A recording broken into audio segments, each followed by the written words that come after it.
লা ইলাহা ইল্লাল্লাহ, লা ইলাহা ইল্লাল্লাহ, লা ইলাহা ইল্লাল্লাহ মুহাম্মাদুর রাসূলুল্লাহ, লা ইলাহা ইল্লাল্লাহ মুহাম্মাদুর রাসূলুল্লাহ।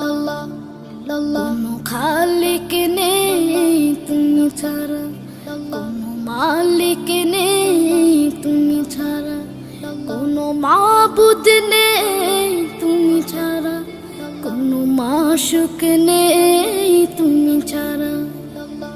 এই জীবনে